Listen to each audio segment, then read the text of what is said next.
Compagnons d'Emmaüs vers un statut spécifique. Un gros problème qui se retrouve dans la loi Asile-Immigration, c'est que dans l'accueil inconditionnel, ceux qui frappent à la porte d'Emmaüs, c'est essentiellement des migrants et des gens qui ont déjà l'obligation de quitter le territoire français, qui en fait ne sont pas reconduits et qui frappent à notre porte. Donc nous, on ne pose pas de questions, on ne demande pas. Pour intégrer la communauté, seulement 2 conditions, apprendre la langue et s'intégrer en travaillant pour Emmaüs. Jean-Luc Fersler, coordinateur de la structure, dénonce les contrôles de police. Il ne les récuse pas sur le principe, mais d'un point de vue moral. Ils sont arrêtés dans la rue puisqu'ils n'ont pas de carte de séjour. Ils passent par la case administrative et ils sortent avec une obligation de quitter le territoire français dans les 30 jours, alors que ce n'est pas possible. La loi Asile et Immigration, adoptée par l'Assemblée nationale, a été rejetée par le Sénat. Elle devrait toutefois aboutir car les députés ont le dernier mot. Si tel est le cas, la donne changera pour les compagnons.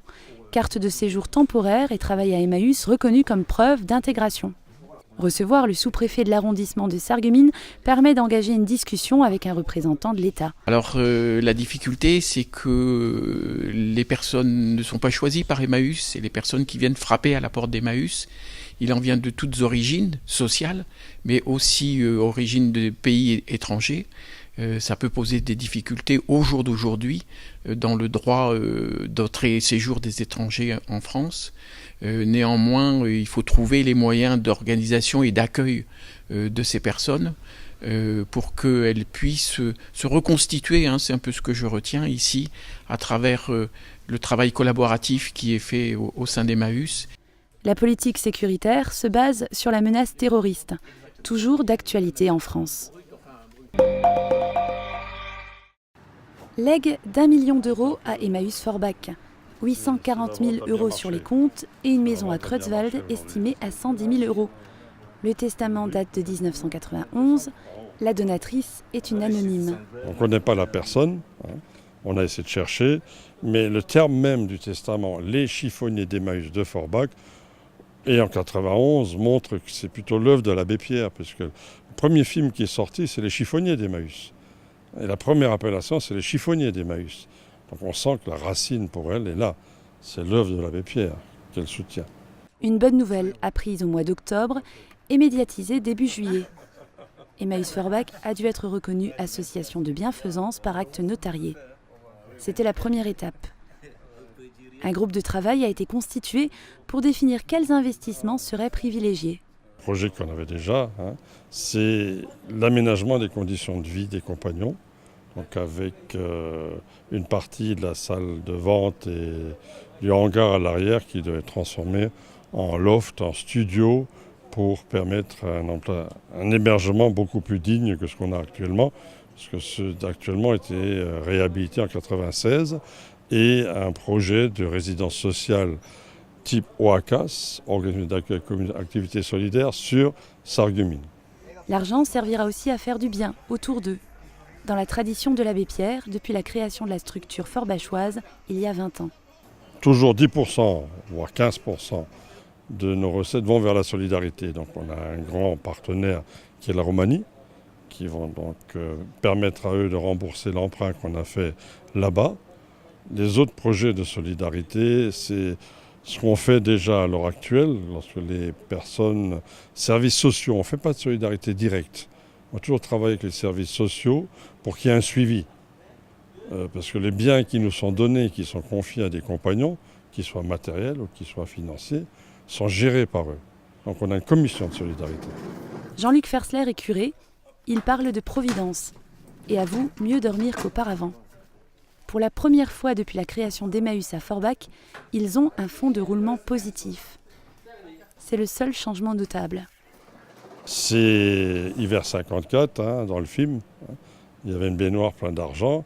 Les compagnons sont arrivés en disant de toute façon, vu la politique de la maison, c'est pas pour nous ça. Et je crois que c'est le même état d'esprit qu'on a par rapport à ça. Vu la politique de la maison, c'est pas pour le fonctionnement. Notre fonctionnement, il faut qu'on bosse. Le jour où la nouvelle a été médiatisée, Emmaüs a enregistré davantage d'appels de particuliers. Beaucoup de gens qui m'ont appelé pour qu'on vienne faire des débarras, parce que c'est ce qu'on fait, c'est ce qui nous fait vivre d'ailleurs.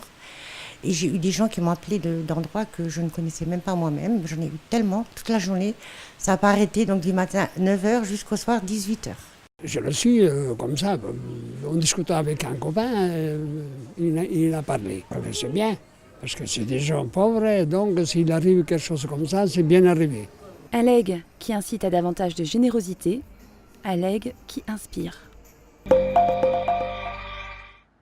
Olvin en Moselle, Montmoreau en Charente, 2 communes jumelées depuis 1999. Christophe Salin, le sous-préfet de l'arrondissement de Sarreguemines, parle de devoir de mémoire. La rue de Olvin existe à Montmoreau et inversement, depuis la fin des années 70. Jusque dans les années 2000, des rencontres sportives étaient organisées entre les 2 communes, mais la population vieillit. Aujourd'hui, ils ne sont que 12 à avoir fait le déplacement jusqu'en Moselle. Comment impliquer la jeunesse ? Faut-il se tourner vers le tourisme de mémoire ? Ces questions peuvent se poser dans les mêmes termes pour d'autres jumelages de l'arrondissement de Sarreguemines. J'aimerais qu'on respecte la mémoire de ceux qui ont été à l'origine de ces rencontres. L'histoire de la Seconde Guerre mondiale et l'exode des Mosellans est liée à celle de la Charente, une région bien connue de la vice-présidente de la Casque, invitée à titre officiel.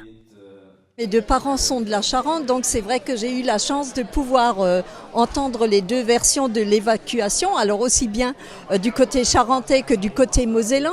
Et Mémé, ma grand-mère, me racontait toujours que finalement ils n'avaient pas été vraiment informés de la venue des Mosellans chez eux. Et quand toutes les personnes évacuées sont arrivées, elles parlaient le patois, puisqu'il y avait eu l'obligation à l'époque, avant d'aller à l'école allemande, et donc il y avait ce fameux patois. Et les habitants donc de Charente, les villages où arrivaient les personnes de l'exode, se demandaient finalement est-ce que c'était des Français ou alors est-ce que c'était finalement des ennemis qui essayaient un peu de se déguiser et de venir pour envahir finalement le terrain, et que c'était, si vous voulez, un peu un piège de la guerre, tout simplement.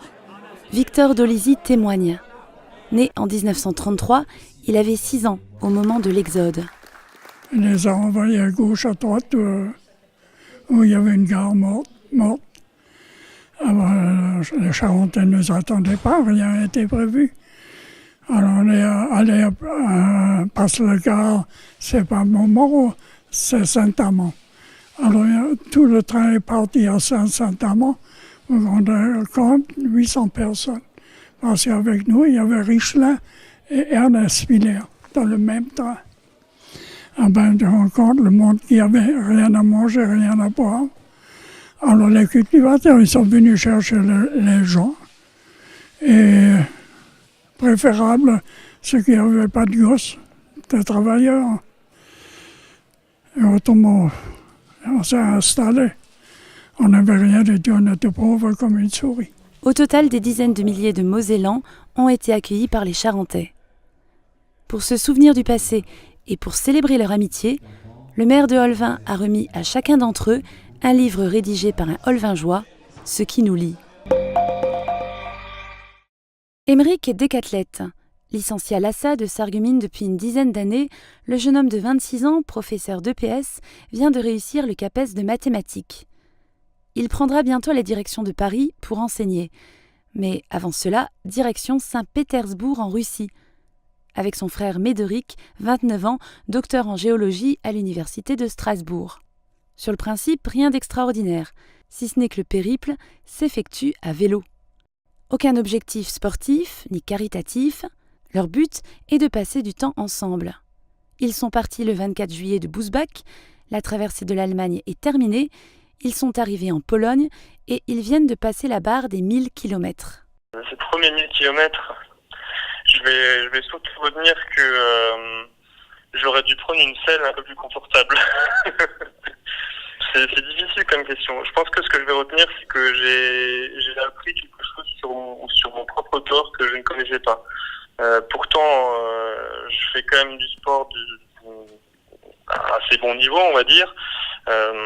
Mais là, c'est vraiment une activité que je découvre, qui est le sport vraiment fait pendant toute une journée, pendant toute une semaine, sans s'arrêter. Et pour faire ça, il faut connaître son corps. Et je me suis rendu compte que je le connaissais pas. Ils parcourent chaque jour environ 120 km. À eux deux, ils engloutissent 30 litres d'eau par jour. Chaque soir, ils cherchent un campement pour passer la nuit. Le point d'eau est leur seule exigence. Après, la nourriture, on peut toujours s'arranger. Il y en a partout. On peut toujours acheter quelque chose en passant dans une ville. Mais de l'eau, mine de rien, c'est indispensable. Surtout que là, on a eu des grosses chaleurs. On a eu des températures supérieures à 36-37 degrés. Pas d'ombre en vélo le long des routes, à part quand il y a des arbres, évidemment. Mais il n'y a pas d'ombre, on est en plein soleil. On se rend pas forcément compte qu'on est en train de cramer parce que avec la vitesse, le vent nous rafraîchit un petit peu. Donc, de l'eau, on en boit énormément. Après, le soir, l'eau indispensable pour pouvoir se doucher. Parce qu'on a besoin de ça pour mieux récupérer, parce que le lendemain, il faut repartir à 6h du matin. Mais effectivement, le soir, on a une couche de sueur séchée mélangée avec des petits moustiques. Vous savez, comme quand vous roulez dans le sud en voiture, vous avez le pare-choc avant de votre voiture plein de moustiques. Là, c'est pareil, sauf que c'est notre peau. Et ça accumulé avec le soleil et puis la sécheresse du vent qui nous sèche et notre sueur, la peau est vraiment agressée. Ils ne savent pas encore s'ils atteindront l'objectif final, Saint-Pétersbourg, le 17 août prochain. Les billets d'avion sont d'ores et déjà réservés. Mais ils profitent de chaque moment. Franchement, nous, on est un petit peu dans l'extrême parce qu'on veut faire les choses, c'est qu'on est pressé. Mais je recommande vraiment. Le vélo, c'est super en Europe. La première chose à faire, c'est d'essayer de viser un objectif. Et une ville en France, une ville en Europe, n'importe laquelle. Et d'essayer de voir les fleuves qui y vont, tout simplement. Parce que les fleuves, c'est vraiment les routes des cyclistes. C'est-à-dire que c'est des endroits où on est sûr qu'il y aura des points d'eau, on est sûr qu'il y aura de la vie, parce que les villes se trouvent toujours le long des fleuves, et on est sûr que ça sera relativement plat. Les pistes cyclables en Allemagne sont accessibles. En Pologne, ils viennent de tester la route nationale avec circulation très dense. Ils ont trouvé des chemins adaptés au vélo au nord-est. Du courage, il leur en faudra, encore 2000 km et 3 pays à parcourir avant de rejoindre la Russie.